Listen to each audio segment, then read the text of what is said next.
Well, investigators say a Texas City ISD teacher tried to meet who he thought was a 15-year-old girl for sex. Breaking overnight, Houston police say a man was shot and killed right after ordering food from a restaurant. We counted at least 15 bullet markers, and you see him here. This was along the street. Learned the name of another local flood victim. The family of Catherine Ferruzzo released a statement saying her remains were found Friday. The family says she was a recent graduate of Memorial High School.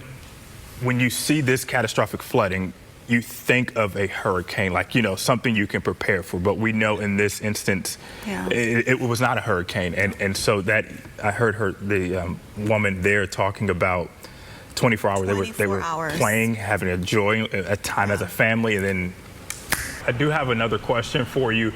What are you hearing from the volunteers and the crews working on the recovery? And you have been watching an ABC News special report on the death of Pope Francis. We learned about his death, Samika, about 3 hours ago now. My goodness, this is heavy law enforcement presence. Tammy, I want to go back up to you real quick, and if Alex can hear us, just from his expertise, when we talk about these type of situations, what are deputies doing? I know there's the drones out there. What goes into this type of situation? I'm Brandon Hamilton. Good morning. Hey, Brandon. What's up? Let's do it. It's those cool temps. You're looking forward to wearing your turtleneck tomorrow. Turtleneck is, It's on the way. Like a kid on the first day of school. Don't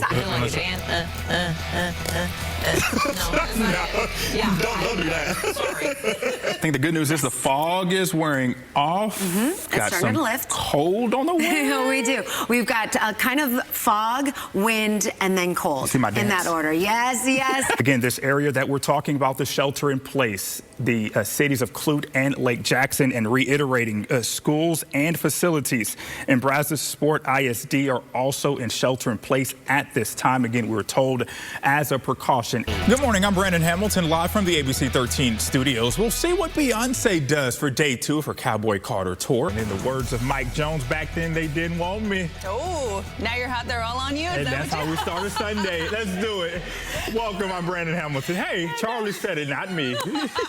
There's been a shooting reported in Ramir Bearden Park. This is in Uptown Charlotte. We do know from Medic and CMPD that 2 people have been shot. As you know, a busy Sunday in that area with a Charlotte Knights game and Charlotte Shout also continuing in Uptown Charlotte. Alert weather day, that is what's on the radar. Look at all of that rain coming this way. Lots of activity for tomorrow. First Alert meteorologist Rachel Coulter joining us now here at the desk with what you need to know. I think, Rachel, when you think about the weekend, you're like, oh, my plan's going to get washed out. Right. Tonight, we've learned an 18-year-old won't face charges in a triple shooting outside Eastridge Mall in Gastonia. Our education reporter, Courtney Cole, joins us live now in the studio. Courtney, now the question is, will CMS be able to make all of its money back on these backpacks? Now, Brandon, So right now, if you want to voice your concerns to council members here at City Hall, you have to come to that public session meeting, which happens on a Tuesday. Gina, it has, and so I do want to show you just exactly the amount of people out here in Galveston at Reedy Chapel. Now, this is the line of people still waiting to go through security to just get inside for the festivities, to get inside of the church. And you talked about the march just a few minutes ago, just showing you how fluid everything is still out here. Just a few minutes ago, dozens of people left this area and walked towards downtown to the courthouse. It was a packed house here at Reedy Chapel AME Church, both inside and outside. The special guest tonight, former President Joe Biden. His message to the country: celebrate today, but also remember America's promise, freedom for all. They marched through Galveston in the name of freedom. Hundreds celebrated in honor of the ancestors. The Juneteenth represents both the long and hard night of slavery and subjugation and the promise of joyful morning to come. Inside the church, former President Joe Biden delivered a message to the congregation Thursday night. Folks, I don't come here today to only commemorate the past. I come here because we know the good Lord isn't done with us yet.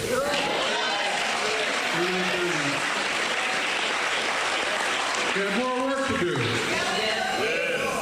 Reedy Chapel AME Church was the place where the enslaved worshiped.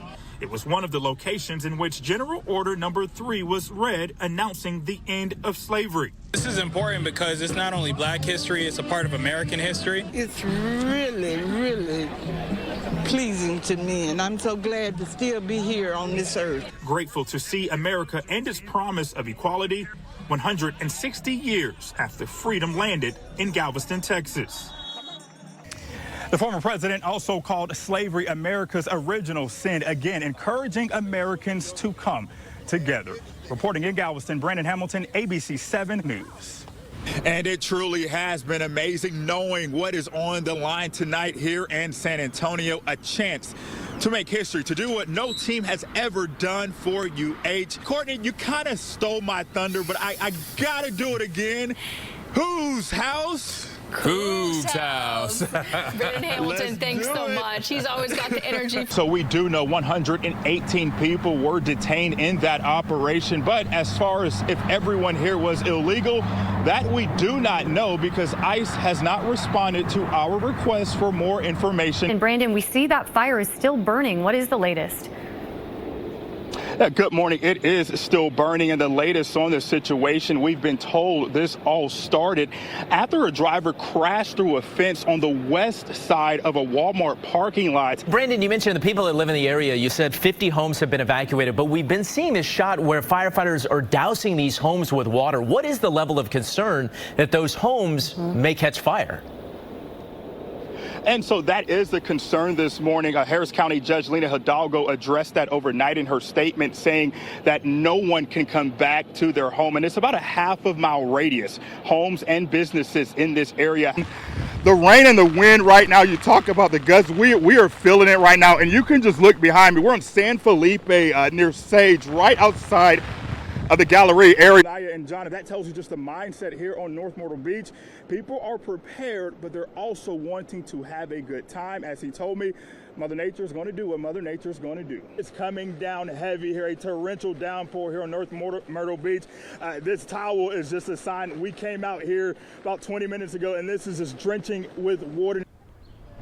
Molly, first let me tell you where I am. I am in the courtyard of the National Council of Negro Women. That is on Pennsylvania Avenue. So as you mentioned, the White House is just blocks away. You look to my left, the White House, about a 2-minute drive. Alex, the message is simply justice for Breonna Taylor. We've been out here in Uptown for about 3 hours. I'm stepping out of the way. You can see South Tryon and East Trade is still blocked off by these marchers. They've kind of set objects also on the ground to make sure no cars getting through this intersection. Hey, Jamie, I want to show you something that Crazy Joe has taught me.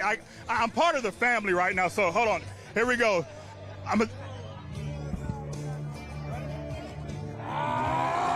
Oh, Brandon. Let's go! Let's go! Everybody here knows how to do the Let's go! Popcorn, cotton candy. All right. Okay, we can stop. So we're here on North Tryon and West Trade Street. Larry, I got to ask you first, how did I do? Man, you know, it's performance-based income, so I don't know. A lot of people are still holding on, a little quiet, but as the fans and as UNC, the Tar Heels, make a play, you can just hear that eruption again. June 19th, 1865.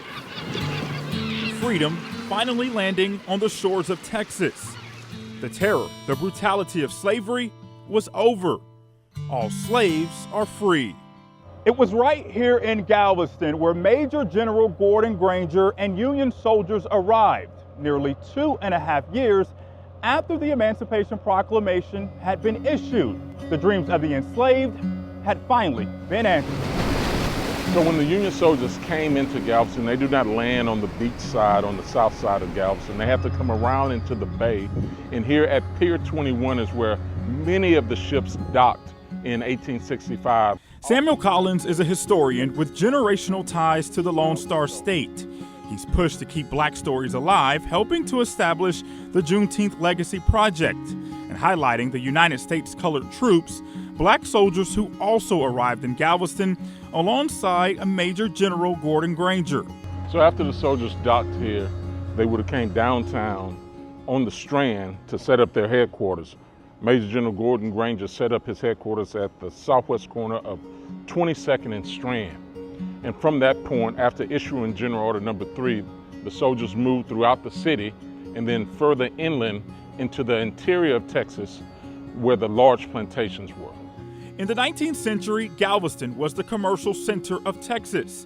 The buying and selling of enslaved people was a vital part of the economy. Almost 80% of the records show that enslaved people coming into Texas by ship were coming through the port of Galveston. This particular article talks about Texas and the role that slavery played with. That part of history is captured inside the Rosenberg Library. You can see looking out towards the harbor. From historic city views, slave trade papers. You can see artifacts and panels talking about black life in Galveston. To photos of living quarters of slaves. Property, so usually a separate house or shack in the back of the property.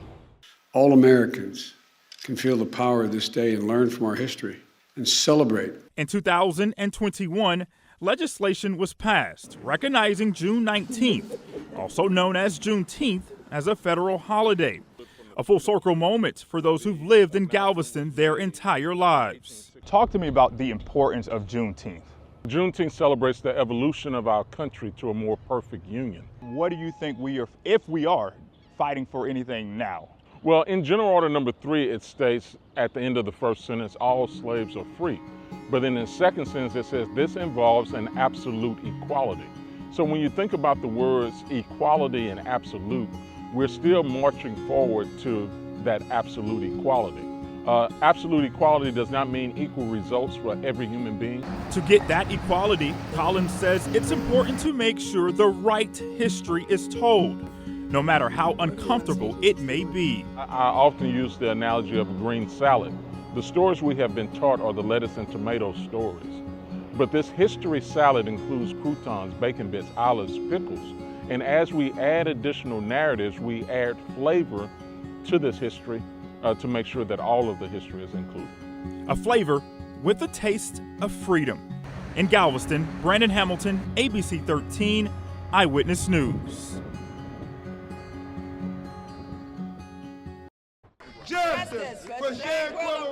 Justice for Shanquella Robinson, ringing out once again in our nation's capital. What happened to my sister, her untimely demise, was caused by the individuals that was on that trip. That's right. Shanquella's family, their attorney Sue Ann Robinson, attorney Ben Crump, and activist Tamika Mallory speaking Friday after their nearly hour-long meeting inside the White House. The White House was very clear with Director Steve Benjamin looking into her eyes, saying that we care about what happened to your daughter, and we're going to do everything in our power to help you all get some sense of justice. Family says they feel encouraged. Well, it gives me hope. You know, I feel really good about it. It gives me hope to keep going. This renewed hope. A month after the FBI announced no federal charges would be filed in Shanquella's October 29th death in Cabo, Mexico. Mexican authorities have issued an arrest warrant, naming one person as a direct aggressor in her death. Attorney Sue Ann Robinson claims proper protocol was not followed. Protocol is that the U.S. State Department has to acknowledge the documentation that the Attorney General from Mexico in Cabo has already submitted. It has to be acknowledged by the U.S. State Department, and then once it's acknowledged and they accept the documents as they are, an extradition process would start in federal court here. As the push continues, the hope is answers will come soon.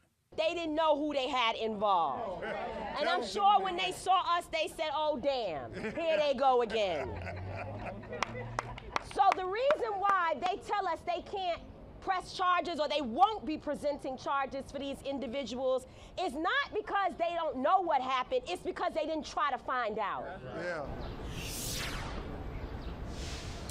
Now, as far as a timeline, there is no clear date on when we could receive another update. Now, Attorney Ben Crump also told me that he, again, talked with Director Benjamin, who promised to keep them updated. Attorney Crump telling me that is something he had never heard from federal authorities to say to them. So, again, that was encouraging. Now, coming up at 6, I'll have much more about and from the family on this White House meeting. So, again, Molly Jamie, I'll see you less than an hour. But for now, we're live in Washington, D.C. Brandon Hamilton, WBTV, on your side. Brandon Hamilton, the only local reporter in Washington, D.C. with the family for this rally. Brandon, thank you. Where I am going. This melody of peace and comfort. So I'm going up beyond. And a prayer for understanding. Portia's in the bed. Portia Baldwin was remembered Thursday night through these tears, this pain, and the whys that are still unanswered. My heart is shattered. He took my baby from me. That's LaPortia's mom, the hurt piercing through her voice.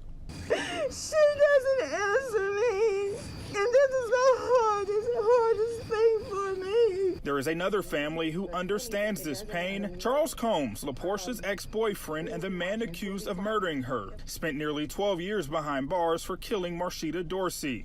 Our families have been through the same thing, the same perpetrator, so it was very important to let them know that they can have us to lean on, and to let them know that our family didn't feel that we got the justice, but we're going to be with them every step of the way.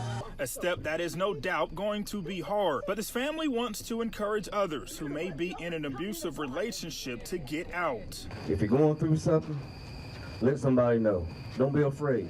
If God allow you to get out, don't go back. And as this family leans on their faith, this community has wrapped its arms around them. Will my life ever be the same? No, because my immediate circle has been broken. And I can't get my baby back. Portia's going up to yonder. But I can fight for other families. I can fight for other families. And I will fight for other families. I will make sure this man pays for what he has